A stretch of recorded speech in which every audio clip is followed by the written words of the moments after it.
Kabanata 1721. Tumingin si Noel sa kanyang telepono at hindi maiwasang mapangiti. Itinaas ni Edison ang kanyang ulo at nakita si Noel na nakangiti sa kanyang telepono.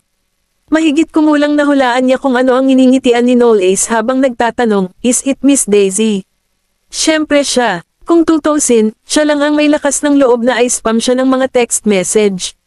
May kumatok sa pinto, at ibinaba ni Noel ang kanyang telepono. "Pumasok ka." Itinulak ng sekretarya ang pinto at pumasok sa loob.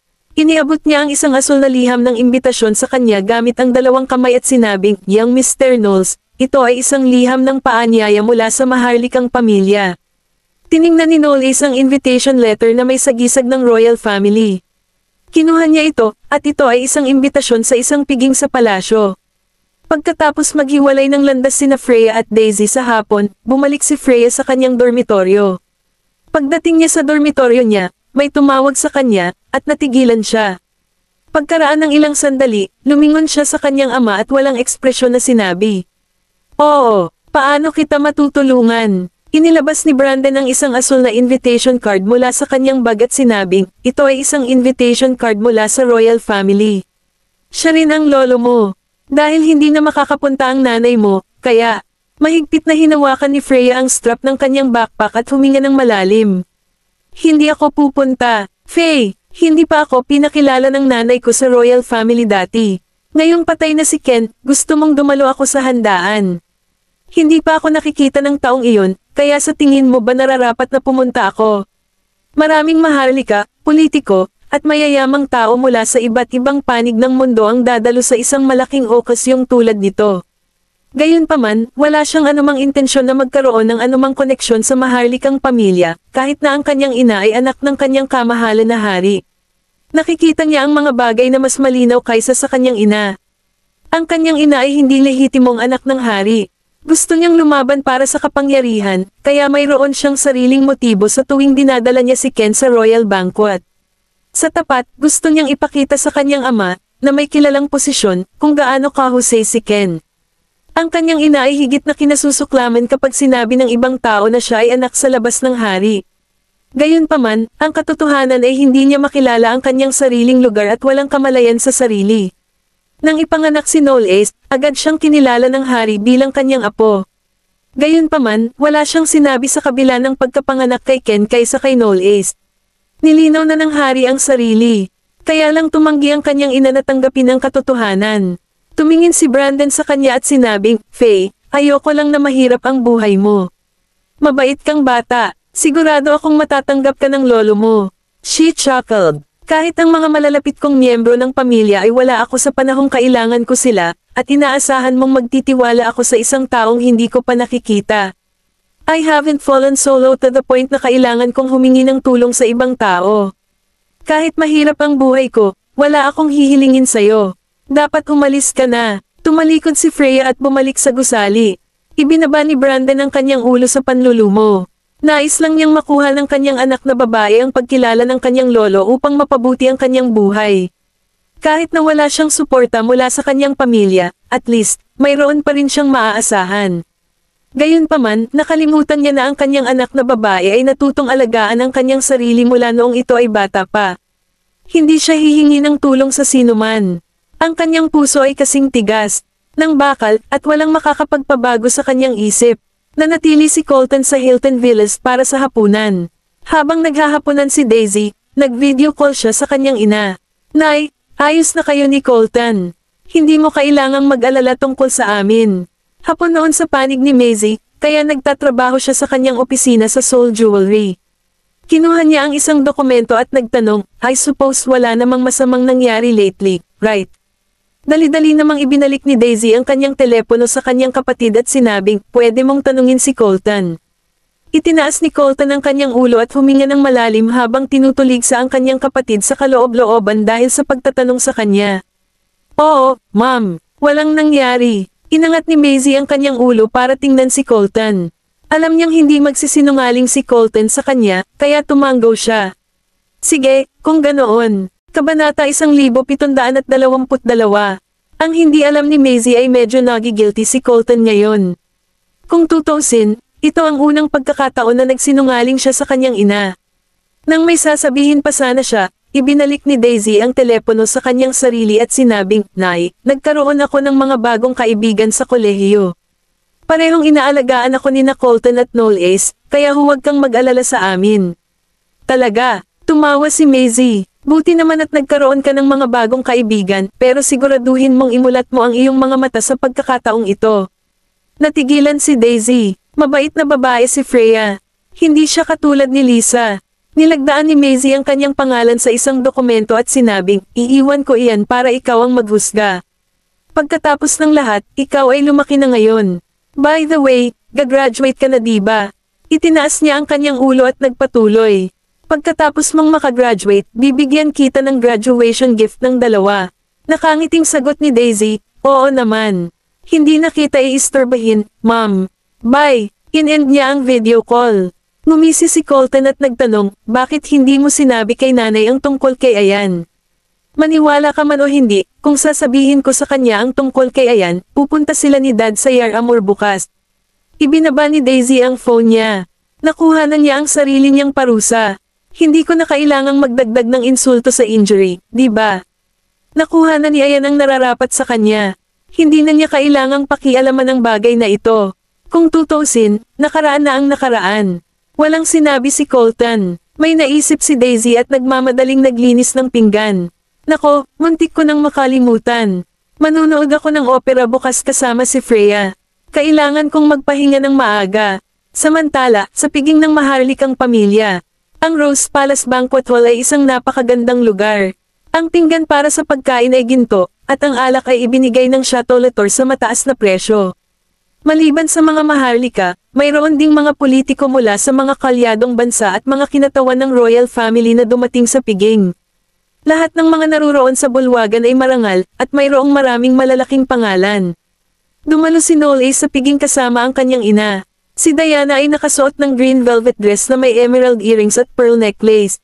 Siya ay matikas at maganda, at napakahawig niya kay Reyna Denise, ang kanyang ina. Nakatayo sa tabi niya ang kanyang anak. Hindi na kailangang sabihin, siya ay tumingin extraordinarily mag-ara sa kanyang dark blue bespoke suit, at ang sapphire cornflower brooch sa kanyang kwelyo ay lalong nagpatingkad sa kanyang magandang hitsura. Bilang isang taong nagmula sa dalawang magkaibang lahi, guwapo siya. Maliwanag ang kulay ng kanyang mga mata, at parang dagat. Ang mga nakatitig sa kanyang mga mata ay hindi sinasadyang mahihigop sa kanila. Kung ang isang bulaklak ay maaaring gamitin upang ilarawan ang isang tao, siya ay tulad ng isang itim na sampagita, matikas, misteryoso, at regal. Nakasuot ng suit ang matandang may pilak na buhok na nakatayo sa karamihan. Siya ay may isang marangal na hangin tungkol sa kanya, at siya ay nakikipag-usap sa mga tao habang kumukumpas ng salamin sa kanila. "Pare," naglakad sina Diana at Noel Ace patungo sa matanda. Inikat ng matanda ang ulo at iniunat ang mga braso para yakapin si Diana. Pagkatapos noon, tumingin siya kay Noel Ace at tinapik ang balikat niya. "2 taon na ang nakalipas simula nang huli kitang makita. Parang tumangkad ka pa." Napangiti si Noel Ace. "Ako ay nasa hustong gulang na, at sa tingin ko ay maaari akong tumangkad ng kaunti." Dumampot ng baso ang matanda at nagpakawala ng malakas na tawa. "Nasa edad ka na kung saan pwede ka nang uminom. Halika, samahan mo akong uminom." Kumuha siya ng isang baso ng alak mula sa bartender at iniklink iyon sa matanda. May ilang media outlet din na naruroon sa banquet hall. Bilang bunsong apo ni Haring William, hindi sinasabi na si Noel Ace ang nasa spotlight. Pagkatapos niyang maubos ang alak, tinawag ni Haring William ang isang batang babae na kayumanggi ang buhok sa kanyang tabi. Noel Ace, ang babaeng ito ay anak ng isang milyonaryo sa Honiston. Ang kanyang mga ninuno ay nagmula sa Maharlika. Kapareho mo siya ng katayuan at edad. May maselang mukha ang dalaga. May marka ng kagandahan sa gilid ng kanyang mga mata, at mas lalong nagpatingkad sa kanyang kaakit-akit. Bahagyang lumungkot ang mukha ni Noel Ace matapos marinig ang pagpapakilala ni King William. Si Diana naman, parang inaasahan na niya ang ganito. Kabanata 1723. Sinusukat ng babae si Noel Ace. Pagkaraan ng ilang sandali, iniabot niya ang kanyang braso kay Noel Ace at inalok siya ng matamis na ngiti. "Hi, my name is Zenobia Livingston." Hinawakan ni Noel Ace ang kanyang kamay dahil sa kagandahang loob at walang pakialam na sumagot, "Nice to meet you." Mabilis niyang binawi ang kamay niya. Ang tanging dahilan kung bakit siya tumugon sa kanya ay dahil lamang sa pangunahing kagandahang asal. Ramdam ni Zenobia ang natitirang init sa palad niya. Napatingin siya sa gwapong binata na kaedad lang niya sa harapan niya, at isang pakiramdam na hindi pa niya nararanasan noon ang bamalat sa kanyang kalooban. Simula nang pumasok siya sa banquet hall hanggang sa pumwesto siya sa harapan niya, napagtanto ni Zenobia na siya pala ang Prince Charming na matagal niyang hinihintay. Umalis si Noel Ace sa banquet hall sa kalagitnaan ng handaan. Lumibot si Zenobia upang hanapin siya, at sa wakas ay natagpuan niya ito sa isang balkonahe sa labas ng koridor. Nakasandal siya sa armrest, nakatingin sa malaking fountain sa garden sa ibaba.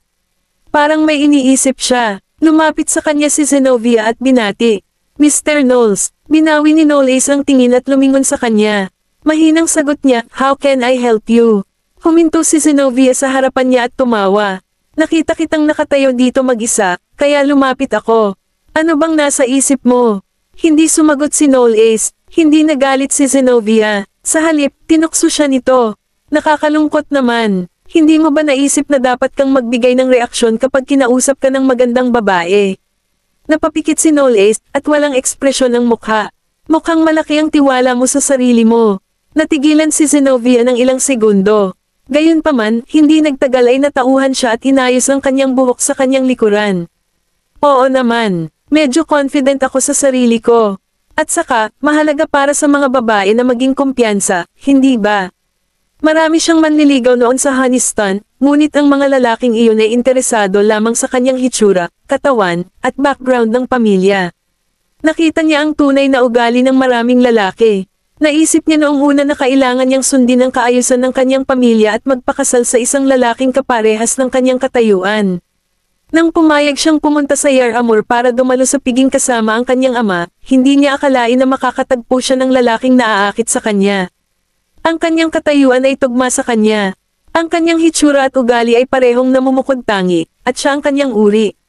"His Majesty William asked me to make friends with you. Pamilyar ka sa Yar Amor, tama ba? Do you mind showing me around tomorrow?" Sabi nito na tila confident na tiwala na tatanggapin nito ang mainit nitong imbitasyon. Pagtingin sa kanyang telepono, walang pakialam na sumagot si Noel Ace, "I'm sorry, but I'm occupied tomorrow." Nawala ang ngiti niya, at bahagyang natigilan. Gayunpaman, hindi nagtagal ay nakabawi siya at binigyan siya ng isang magalang na ngiti.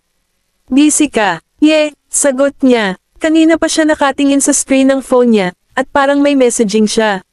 Walang paraan na sumuko si Zenobia sa kanya, kaya pinilit niya. "Kung may pasok ka bukas, paano na lang sa makalawa?" Itinaas niya ang kanyang mga talukap at malamig na tumingin sa kanya. "Ano sa tingin mo?" However, she failed to read between the lines and said, "I think it's okay. Kung hindi, I can ask you out again kapag may time ka." Malalim ang kanyang tingin habang nagtatanong, "Lahat ba ng mga babae sa Honeyston ay kapareho mo? Parang ang hilig mong gumawa ng first move." Lumapit sa kanya si Zenobia at nagtaas ng kilay. "Sa aking bansa, naniniwala kami na kailangan nating gawin ito kung makakita tayo ng isang bagay na gusto natin." Hindi niya sinasadyang nasulyapan ang screen ng kanyang telepono, ngunit ibinalik niya ang kanyang telepono sa kanyang bulsa bago pa niya ito makitang malinaw. Gayunpaman, ang kanyang intuition bilang isang babae ay nagsabi sa kanya na ang screensaver sa kanyang telepono ay isang babae. "May celebrity ka ba na gusto mo rin, Mr. Knowles?" Hindi interesado. She chuckled lightly. "Pero parang picture ng isang female celebrity ang screensaver sa phone mo." Bahagyang kumunat ang noo ni Noel Ace at walang pag-aalinlangang sumagot, "She's my fiancé." "Ikaw, may fiancé ka na." Natigilan si Zenobia, "Pero sinabi sa akin ni King William na single pa rin siya." "Pwede mong ipakuha sa lolo ko ang magpapakita sa iyo. Hindi nararapat na kunin kita, at sigurado akong hindi ito magugustuhan ng aking mapapangasawa." Pagkatapos niyang magsalita ay nilampasan niya ito at lumabas ng balcony. Kabanata 1724. Napakagatlabi si Zenobia. May fiancé ba talaga siya, o nagsisinungaling siya sa akin? It was the weekend the next day. Nais ni na Daisy at Freya na manood ng isang palabas sa opera. Noong una, akala nila dalawa lang sila, pero isa pang tao ang sumama sa kanila sa dulo. Sa loob ng sasakyan, nalilitong tumingin si Daisy kay Colton. "Colton, kailan ka pa naging interesado sa isang opera performance?" Nakaupo ang mga braso sa dibdib, Sumagot si Colton. Hindi ako interesado. Nag-aalala lang ako sa'yo. She chuckled. Nag-aalala sa akin. Bakit kailangan mo pang mag-alala sa akin kung may mga bodyguard akong pupunta doon? Inikat niya ang kanyang ulo para tingnan siya at sinabing, hindi sila maaasahan. Natigilan ang bodyguard na nagmamaneho ng sasakyan. Wala siyang masabi pabalik kay Colton, kaya sinaway niya ito sa loob. Simula noong naging unreliable tayo. Naunang bumaba ng sasakyan si Daisy pagdating nila sa theater. Tumingin siya sa paligid at nakita niya si Freya na naghihintay sa kanya sa harap ng entrance. Nagsuot siya ng casual na kasuotan, isang short-sleeved sweater na may wide leg na pantalon at isang cap. "Frey!" Sigaw ni Daisy habang tumatakbo papunta sa kanya. Napalingon si Freya, at bahagyang kumunat ang noo niya nang makita si Colton sa likuran niya. Huminto si Daisy sa harapan niya. May naisip siya at sinabing, nag-aalala ang kapatid ko na mag-isa akong pumunta rito, kaya sumama siya sa akin. Wala kang pakialam, di ba? Pero dalawa lang ang tiket ko. Ayos lang. Siya mismo ang makakaintindi nito. Pasok muna tayo. Ipinulupot ni Daisy ang kanyang mga braso sa kanya, at pareho silang pumasok sa sinehan. Maraming tao sa sinehan. Ang opera ngayon ay Pirates of the Caribbean, at ang mga performer ay napaka-profesional na pambansang antas na mga numero. Ang kanilang mga upuan ay nasa ika-6 na hanay.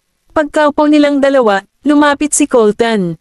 Hindi nila alam kung paano niya nakuha ang tiket para sa upuan sa tabi nila. Ang pagganap ng opera ay tumagal ng hindi bababa sa 2 oras, mula sa simula hanggang sa katapusan. Ang maganda ay nakakapanabik at nakakakilig. Hinawakan ni Daisy ang tiyan niya nang lumabas silang tatlo sa sinehan. "Do you guys want to grab something to eat?" "I'm fine with it," sabi ni Freya. Tumingin si Daisy kay Colton. Ipinasok ang kanyang mga kamay sa kanyang mga bulsa, sagot ni Colton.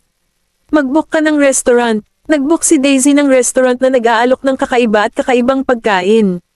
Pagdating nila sa restaurant, tinawag ni Daisy ang waiter para umorder ng kanilang pagkain. Samantala, isang grupo ng mga tao ang lumabas sa isang pribadong silid. Sa gitna ng grupo ng mga tao, naroon si Lisa. Si Lisa ay naglalakad sa tabi ng isang medyo may edad na lalaki. Nakasuot siya ng student uniform. Wala siyang mahabang itim na buhok, at napilitan siyang palitan ang kanyang buhok sa mukhang bata na hairstyle ng babaeng ito. Nang marinig niya ang pamilyar na boses, tumingin siya sa bulwagan, at gaya ng inaasahan niya, nakita niya si Daisy at ang kanyang kapatid. Ibinaba niya ang ulo at kinagat ang ibabang labi. Ginawa siyang kasangkapan para kumita pagkatapos niyang ibenta kay Daniel. Ang kanyang customer, si Mr. Livingston, ay isang pervert din. Siya ay nagkaroon ng isang anting-anting para sa mga batang birhen at isang pagkahumaling sa mga uniforme. Marami siyang pinaghirapan dahil sa kanyang obsession. Hindi lang siya napilitang magsuot ng bagay na hindi niya gusto, kundi ang student uniform na binili nito para sa kanya ay naisuot lang niya. Pinagbawalan pa siyang mag-makeup at pabango dahil gusto daw niya ang kalinisan ng isang dalaga. Si Mr. Livingston ay isang matagumpay na negosyante na may malakas na background ng pamilya sa Houston. Sinabi niya sa lahat na siya ay pumunta sa Yarramore ng ilang panahon dahil sa ilang negosyo, ngunit sa katotohanan, narito siya upang bigyang kasiyahan ang kanyang mga hangarin. Pagkatapos ng lahat, hindi niya mailabas ang kanyang sarili sa kanyang bansa dahil sa kanyang katayuan at pagkakakilanlan. Bukod pa riyan, galing din sa malaking pamilya ang kanyang asawa. Gayunpaman, ang mga bagay ay naiiba sa ibang bansa. Hindi niya kailangang mag-alala tungkol sa kanyang pamilya o mahuli ng mga mamamahayag. Hanggang ngayon, nararamdaman pa rin ni Lisa na sina Daisy at Knowles ang may pananagutan sa kanyang pinagdadaanan. Hindi nagtagal ay inihain na ng waiter ang kanilang pagkain. Ang kanilang pagkain ay katanji tanging ipinakita, at lahat ng mga ito ay mga espesyalidad ng ibang bansa. Sa mga pagkaing in-order ni Freya, may mga cherry. Kinuha ni Daisy ang kanyang kutsilyo at tinidor. "Paano mo nalaman na mahilig akong kumain ng cherry?" Kabanata 1725. Natigilan si Freya at nagmamadaling sinabi, "Teka, hindi yan." Sa kasamaang palad, huli na siya. Nilagay na ni Daisy ang cherry sa bibig niya. Sa susunod na segundo, ang kanyang mukha ay lumibot sa hugis, at nagsimula siyang magsisi sa paglagay ng cherry sa kanyang bibig. Tumayo siya sa kinauupuan niya at nagmamadaling pumunta sa restroom. Natauhan lang si Freya pagkaraan ng mahabang panahon. Nilinggan niya si Colton at nagtanong, ano ang problema niya? Nakagat lang siya ng foie gras. Bakit siya umasta na parang nakain siya ng mas masahol pa? Pinutol ni Colton ang kanyang steak habang sinabi niyang hindi niya gusto ang offal. Noong lumabas kami para subukan ang western cuisine kasama ang aming mga magulang, lahat ng cherry ay totoong cherry. Iyon ang dahilan kung bakit hindi maiiba ni Daisy ang foie gras mula sa mga tunay na seresa. Ibinaba ni Freya ang kanyang ulo. Hindi ko alam na ayaw niya ng foie gras. Kung tutusin, sa paghusga sa katayuan ni Daisy, naisip niyang napaka-pamilyar niya sa western food at dapat niyang tanggapin ito. Gayunpaman, ngayon ay tila sa kanya na siya ay mali. Ang bawat tao ay may iba't ibang panlasa. Para sa mga hindi nagustuhan ng foie gras, hindi nila sasabihin na hindi nila maa-appreciate ang lasa ng foie gras na natutunaw sa kanilang mga bibig. Hindi lahat ay makakain ng offal, tulad ng hindi niya matanggap ang lutuin mula kay Harriston. Sumulyap si Colton sa kanya at sinabing, sigurado akong maiiba niya ito sa susunod pagkatapos ng nangyari ngayon. Medyo naiinis pa rin si Daisy sa restroom pagkatapos kumain ng foie gras. Hindi niya maintindihan kung bakit may taong mahilig kumain ng ganoon. Lumabas siya ng banyo at may lumitaw na figure sa likod niya at tinulak siya pababa ng hagdan. Hindi napigilan ni Daisy ang kanyang balanse at nahulog. Nakatayo si Lisa sa hagdanan na may masamang ngiti sa labi. Anong ginagawa mo? Sigaw ng isang waiter. Nawala ang ngiti sa mukha ni Lisa. Dali-dali niyang tinakpan ang mukha at tumakas sa fire exit. Lumapit ang waiter kay Daisy at tinulungan itong tumayo. Ayos ka lang, miss. Nang mahulog si Daisy sa hagdan, likas niyang pinrotektahan ang kanyang ulo. Tumama sa sahig ang kanyang mga tuhod at siko at nagdurugo. Tila medyo natarante si Lisa nang makarating siya sa parking lot. Hindi niya inaasahan na makikita siya ng waiter na iyon nang itulak niya si Daisy pababa ng hagdan. Gayunpaman, hindi nagtagal ay kumalma siya at nakahinga ng maluwag. Hindi naman kasi alam ng waiter kung sino siya. Bukod dito, nagtamo lang si Daisy ng ilang minor injuries. Wala naman siyang ginawang masama. Siya ang naglagay sa kanya sa kalagayan niya ngayon. Ang pagtulak sa kanya pababa ng hagdan ay hindi sapat para maibsan ang kanyang galit. Dapat niyang pahirapan si Daisy tulad ng ginawa niya.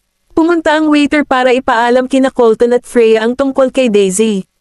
Pareho silang nagmamadaling tumungo sa staff room ng restaurant nang marinig ang balita. Nakaupo si Daisy sa upuan, at ginagamot na ang mga sugat sa kanyang tuhod at siko. Pinahinto ni Colton ang waiter at nagtanong na may malungkot na ekspresyon sa kanyang mukha, anong nangyari? Sagot ng waiter, may nakita akong batang babae na tinutulak siya pababa ng hagdan. Hindi ko alam kung sino ang babaeng iyon dahil nakatakas na siya pagdating ko doon. Sumubsob ang mukha ni Colton habang nagpatuloy siya. Pwede ko bang makita ang surveillance footage? Tumanggo ang waiter. Oo kaya mo. Nasugatan ang kanilang patron sa kanilang restaurant. Kung masyadong malaki ang mga bagay, makakaapekto rin ito sa kanilang reputasyon. Tumingin si Colton kay Freya at sinabing, you stay here with her. Tumanggo si Freya. Pagkatapos noon, sinundan niya ang waiter. Sa monitoring room, umupo si Freya sa tabi ni Daisy at nagtanong, kilala mo ba kung sino ang nagtulak sa'yo? Hindi ko alam. Umiling si Daisy. By the time I came around my senses, nasa sahig na ako. Itinulak siya ni Lisa mula sa likuran, kaya hindi niya makita ang kanyang mukha. Ipinatong ni Freya ang kanyang baba sa kanyang kamay at nahulog sa malalim na pag-iisip. Walang magtutulak sa kanya pababa ng hagdan ng walang dahilan maliban kung kilala ng tao si Daisy at may sama ng loob sa kanya. May naisip siya at tumingin kay Daisy. Sa tingin mo si Lisa ta? Maliban kay Lisa, hindi maisip ni Freya ang sino mang mamumuhi kay Daisy. Natigilan si Daisy at natahimik. Kabanata 1726.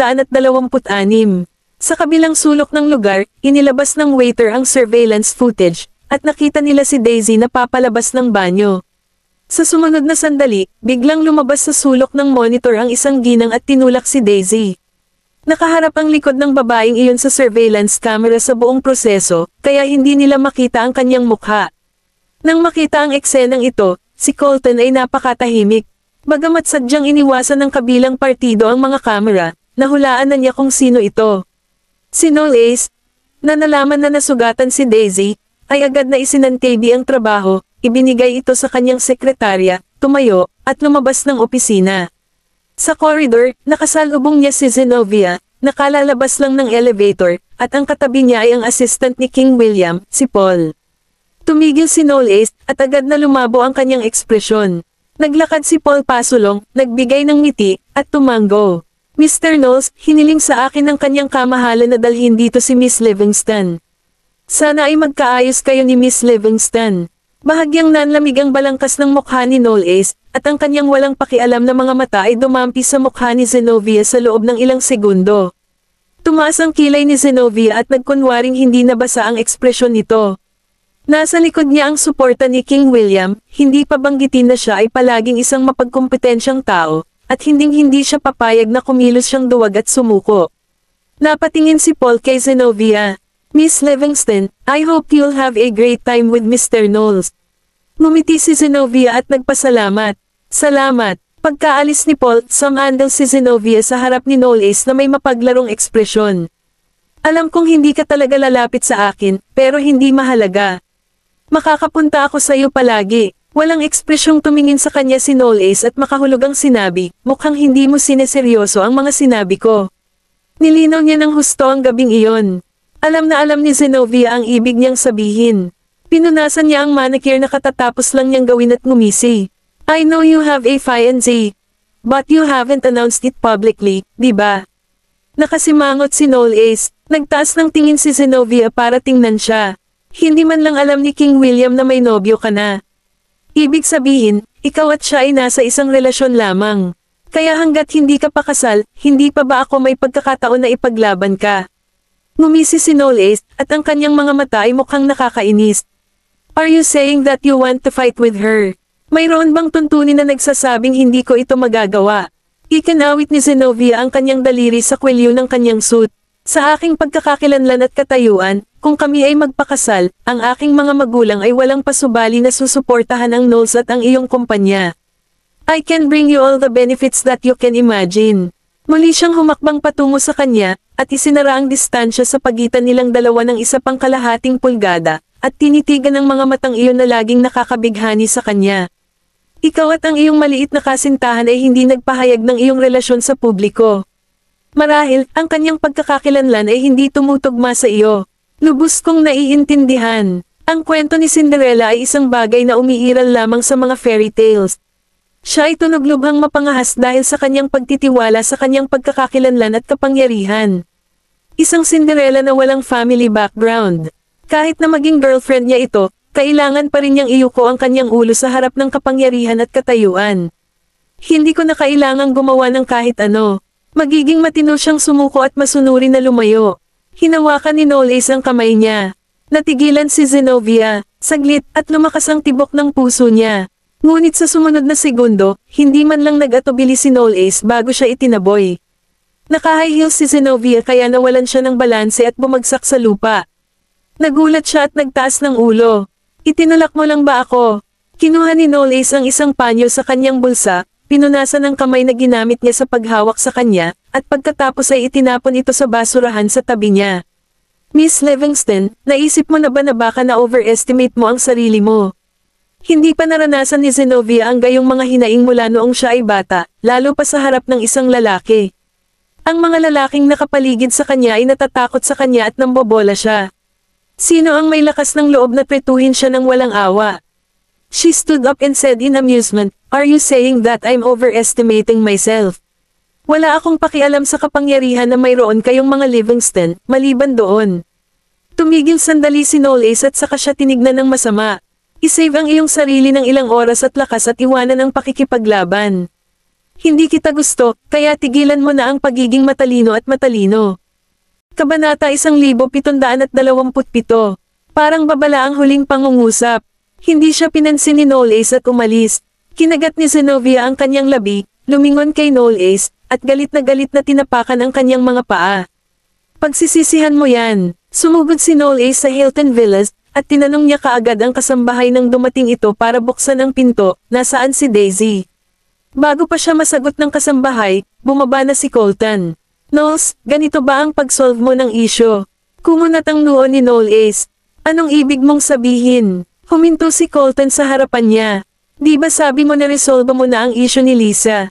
Bakit siya pa ang may lakas ng loob na humarap kay Daisy? Hindi dapat ako masyadong nagtiwala sa kalokohang ito at hinayaan ang kasuklam-suklam na babaeng iyon. Nanatiling tahimik si Knowles, nanginginig ang kanyang mga kalamnan sa masseter, at bahagyang nanlamig ang kanyang tingin. Si Lisa ba? Sino pa kaya ito maliban sa kanya? Hinawakan ni Colton ang harapan ng kanyang kamiseta. Kung may mangyari kay Daisy, Lisa aside, hindi kita pababayaan sa bagay na ito. Napatingin sa kanila ang kasambahay at hindi naglakas loob na magbitaw ng kahit isang salita. Napaka-tense ng atmosphere sa pagitan ng dalawa na tila nasa bingit ng liwanag na nagliliyab. Huminga ng malalim si Noel Ace. Lalabas ako sa usaping ito at babalikan kita. Mas mabuti pang gawin mo ito para sa iyong kapakanan. Binitawan siya ni Colton, hindi na huminto ng isa pang segundo, sinara ang pinto, at lumabas ng villa. Umakyat si Noel Ace at itinulak ang pinto ng kwarto. Inangat ni Daisy ang kanyang ulo at subconsciously hinayla pababa ang kanyang palda para matakpan ang sugat. Bakit ka ba biglang pumunta dito? Huminto siya sa tabi ng kama, umupo, bahagyang hinayla ang kanyang palda, tiningnang mabuti ang sugat sa kanyang makatarungang tuhod, at sumimangot. Napatingin sa kanya si Daisy. Ito ay isang maliit na sugat sa laman. Magiging maayos sa loob ng ilang araw. Binawi ni Noel Ace ang kanyang tingin at inilipat iyon sa kanyang mukha. Masakit ba? Inilayo niya ang mukha niya at mahinang ngumuso. Pwede mong subukan sarili mo kung masakit. Hinaplos niya ang pisngi nito gamit ang palad, samandal, at hinalikan sa noo. Sorry, nagulat si Daisy nang makitang sinisisi nito ang sarili sa pamamagitan ng tingin nito. Hindi ikaw ang nanakit sa akin, bakit ka humihingi ng tawad? Ako ang dahilan ng insidenteng ito ng hindi direkta. Niyakap siya ni Noel Ace sa kanyang mga braso at ipinatong ang kanyang baba sa ibabaw ng kanyang ulo.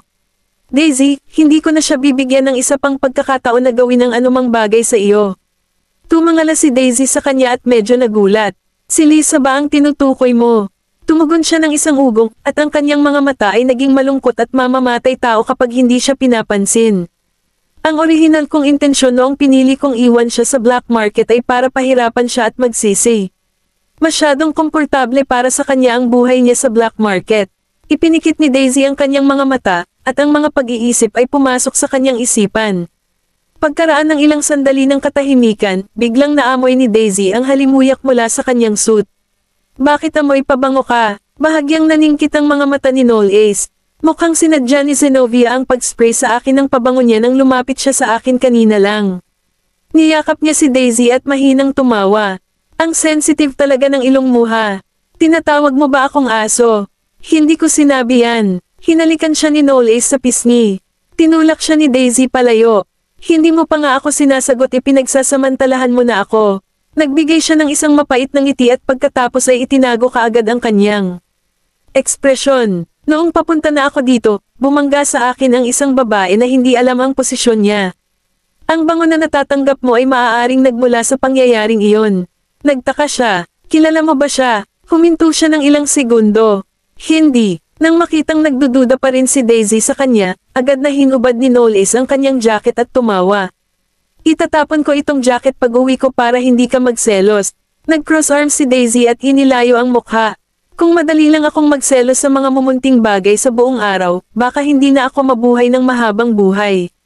Ngumisi si Noel Ace at hinimas ang tuktok ng kanyang buhok. Maaaring mahaba pa ang buhay mo, pero sa tingin ko hindi iyon ang mangyayari sa akin. Nabulunan siya at itinaas ang kamay para hampasin siya. Hinawakan ni Noel Ace ang kamay niya at nilapitan siya. Nasugatan ka. Hindi ka ba nakakaramdam ng sakit kapag gumagalaw ka para saktan ako? Kabanata 1728. Galit na sabi ni Daisy, you deserve it. Lalong lumakas ang ngiti ni Noel Ace. Then you can teach me a lesson kapag gumaling na ang sugat mo. Ang pagtuturo ng aralin ay may implicit na kahulugan, ngunit naunawaan ito ni Daisy, at agad na namula ang kanyang mga tainga. Walang hiya kang kalokohan. Malinaw mong alam na hinding-hindi kita matatalo sa isang away. Gusto ko nang magpahinga. Hinailan niya ang kumot, humiga, at ibinaon ang sarili sa ilalim ng kumot. Itinaas ni Noel Ace ang kumot at hinintay itong maglabas ng kalahating ulo. Kung mamamatay ka sa suffocation, wala na akong asawa. Ba, sa dinami-dami ng babae sa mundo, hindi ba isang piraso ng cake para sa iyo na makahanap ng ibang asawa? Diretso ang tingin ni Noel Ace sa kanya. Pero ikaw lang ang gusto ko. Mabilis siyang umiwas ng tingin dahil ang init talaga ng mukha niya. Hindi rin ako ang kaparehan niya pagdating sa level ng kawalang hiyaan. Malapit sa labas ng lungsod, sa Sunrise Hotel na nag-alok sa mga customer nito ng manor-style na tirahan. Sa labas ng suite, pinindot ni Zenobia ang doorbell, at pagkaraan ng ilang sandali, isang nasa katanghaliang gulang na lalaki na may disenteng hitsura at solemn na suit ang nagbukas ng pinto. Pagtingin kay Zenobia, na nakatayo sa labas ng pinto, nagulat siya saglit at iniwasang makipag-eye contact sa kanya. In the future, call me in advance kung kailan mo gustong pumunta. Hindi siya pinansin ni Zenobia, nilampasan siya at pumasok sa silid, at inilagay ang bag sa sopa. Dad, I decided na gusto kong manatili sa Yar Amor. Medyo natarante si Juno. Isinara niya ang pinto, tumingin muli sa kanyang anak na babae, na nakaupo sa sopa na nagbuhos ng tsaa, at nakasimangot. Di ba sabi mo gusto mong bumalik sa bahay nung huli tayong nagkita? Nang ang kanyang anak na babae ay gustong sumama sa kanya sa Yar Amor, naisip niya na hindi maginhawa para sa kanya na magsagawa ng ilang mga aktibidad. Gayunpaman, naisip niya na gugustuhin nitong bumalik hanggat mayroon siyang sapat na kasiyahan dito. Ayoko nang bumalik ngayon. Ibinaba ni Zenobia ang tasa ng tsaa at tumawa. Nahanap ko na ang lalaking gusto kong pakasalan. Ano? Natigilan si Juno, saka naglakad papunta sa couch sa kabila ng Zenobia. Zenobia, sino ang lalaking gusto mong pakasalan? At ano ang pagkakakilanlan niya? Siya ang apo ni King William, ang young master ng Knowles. Nang marinig ito ni Lisa na nagtatago sa kwarto ay natigilan siya. Nagustuhan ng anak ni Mr. Livingston ang Knowles. Maraming ideya ang pumasok sa isipan ni Juno. Tay, tumayo siya, lumapit sa kanyang ama, umupo, at ipinulupot ang braso nito sa kanyang ama. Na-in love at first sight ako sa kanya. Gusto kong maging akin siya. Dapat tulungan mo ako. Napapikit si Juno. Tiyak na magiging kapaki-pakinabang kung si Zenobia ay makapagpakasal sa apo ni Haring William. Napangiti siya. You're my daughter. So syempre, tutulungan kita. Tumingin si Lisa sa labas at ngumisi. Ang baluktot na ito ay walang iba kundi isang banal na mapagkunwari. Maaaring siya ay mukhang isang mabuting ama at asawa sa hitsura, ngunit tila ang kanyang anak na babae ay hindi pa rin alam na siya ay may ganoong libangan. At ngayon, sabihin na nating may something ako sa pervert na ito. Sa dulo ng lungsod, umalis si Knowles sa Hilton Villas at dumiretso sa underground black market. Ang basement ng black market ay may iba't ibang club, strip club, massage at bedang parlors, at casino. Ang pinakasikat na club sa lahat ng nabanggit na pasilidad ay ang Queen of the Nights. Naglakad si Edison sa harapan ng sasakyan.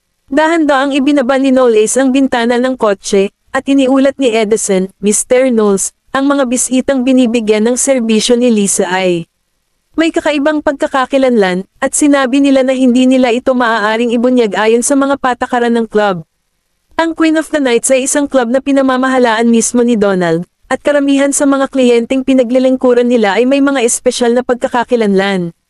Ang club ay may mga lihim na daanan, na mahigpit na kumpidensyal.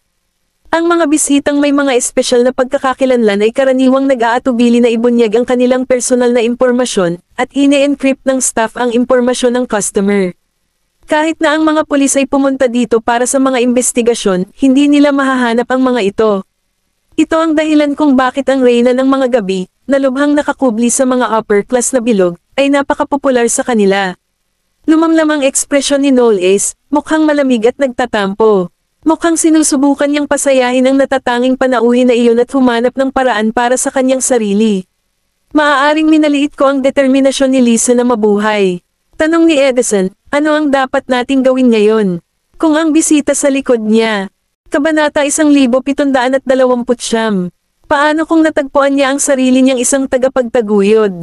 Mukhang malamig at walang pakialam ang tingin ni Knowles. Ang unang kondisyon na dapat taglayin ng isang tao sa kanyang industriya para makapaglingkod siya sa mga high-end na customer ay ang kailan isang puri. Malinaw na mayroon siyang katawan na sumailalim sa isang serye ng kasaysayan, at kung gusto niyang magpanggap na isang first-timer, may isang paraan lamang para magawa niya ito. Kumunat ang noo ni Edison.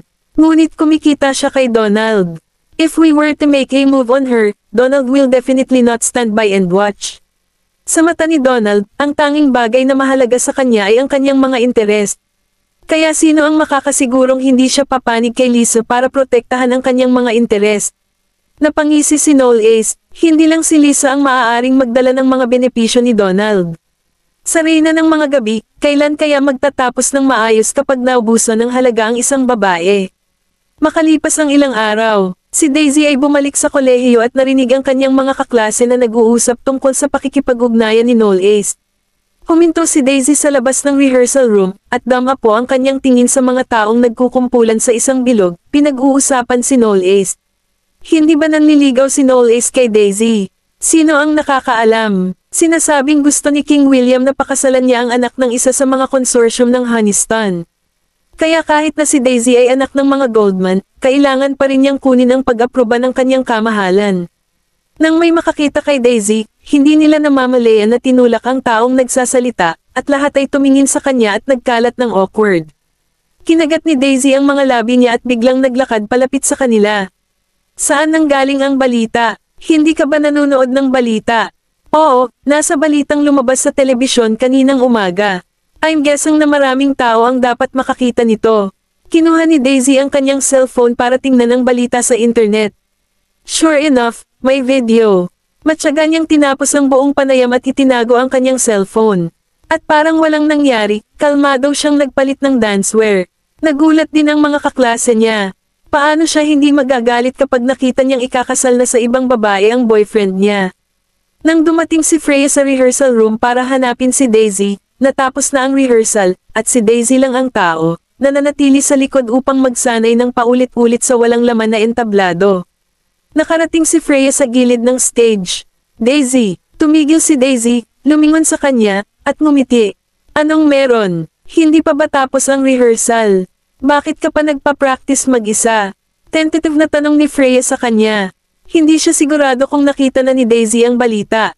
Masipag kasi ako. Malapad pa rin ang ngiti niya na para bang walang emosyon. Hindi maiwasan ni Freya na mag-isip ng kung ano-ano. Bumaba si Daisy sa stage at kinuha ang backpack niya sa upuan. Nagugutom ako. Terry, kain na tayo. Nilampasan niya si Freya. Lumingon sa kanya si Freya. Naramdaman na medyo kalmado si Daisy, hindi pangkaraniwang kalmado.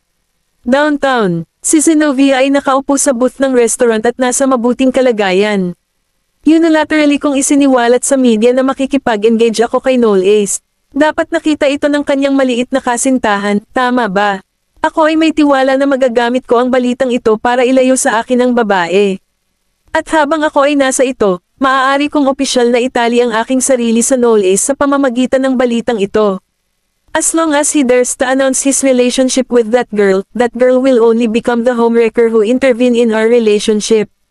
Nakukuha ko. Lahat ng gusto ko. Noel Ace ay walang exception. Sa oras na iyon, isang figure ang lumitaw sa restaurant. Bawat galaw nito ay mukhang makinis at mapagpasyahan. Napatingin si Zenobia kay Noel Ace, napapalapit, at bahagyang kumaibot ang gilid ng labi. Bago umupo si Noel Ace, kinuha niya ang kanyang kape at nagbigay ng mahinang ngiti. Dapat pumunta ka sa akin pagkatapos mong makita ang balita. Alam na ng buong mundo ngayon na gusto kitang pakasalan, so why not make it a reality together? Huminto si Noel Ace sa harap ng mesa na may masamang tingin.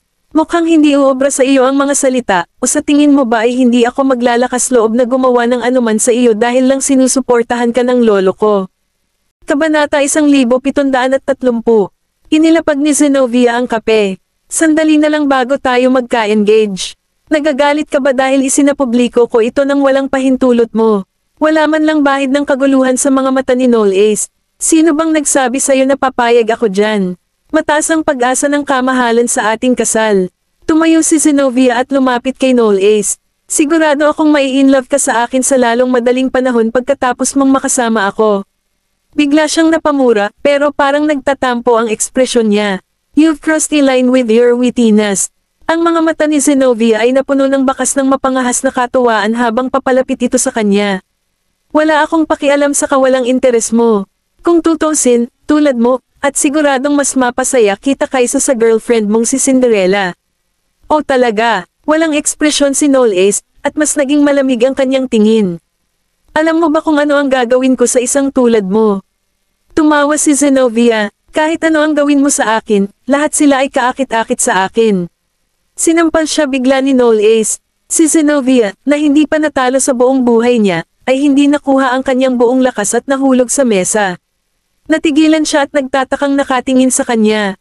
Hinawakan siya ni Noel Ace sa kanyang panga, pinilit na humarap sa kanyang sarili, at sinabing may malungkot na ekspresyon, ang huling babaeng nang ahas na gawin ito sa aking kasintahan ay itinapon ko sa black market. Siya ay inabuso at sinaktan sa kanyang maikling pananatili doon. Gusto mo bang matikman yan? Tinulak siya ni Zenobia at umungol, galit ka ba? Ikaw, how dare you hit me? Muli siyang sinampal ni Noel Ace, at bahagyang nanginginig ang katawan niya sa kabila. Palagi niyang iniisip na si Noel Ace ay isang maginoo, at gaano man kawalang katarungan ang kanyang mga kilos, hanggat ang kanyang lolo ay nasa tabi niya, hinding-hindi siya maglalakas loob na gumawa ng anuman sa kanya. Pero sinaktan niya talaga siya. Hindi ako hihilahin ng suntok sa tuwing may maglalakas loob na tumawid sa linya ko, at kasama na ang lolo ko. Kung hindi mo pa rin ito gagawing leksyon at patuloy na gagawin ang gusto mo, hindi ko magagarantiya kung ano ang susunod kong gagawin sa iyo. Umalis si Noel Ace nang hindi lumilingon. Umupo si Zenobia sa upuan, tinakpan ang masakit na pisngi, at duguan ang mga mata. Sa pagkakataong iyon, huminto sa kanyang harapan ang isang babaeng nakamaskara. Miss Livingston, gusto mo bang malaman kung bakit gagawin sa'yo ito ni Noel Ace? Itinaas ni Zenobia ang kanyang ulo na may masamang ekspresyon. Who the hell are you? Inilabas ni Lisa ang kanyang telepono at ipinakita sa kanya ang larawan ni Daisy. Siya si Daisy Vanderbilt, ang girlfriend na pinoprotektahan ni Noel Ace.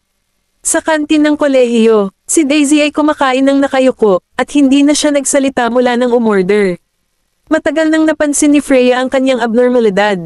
Nakita mo ba ang balita? Tumigil ng ilang segundo si Daisy at walang gana siyang sumagot, oo.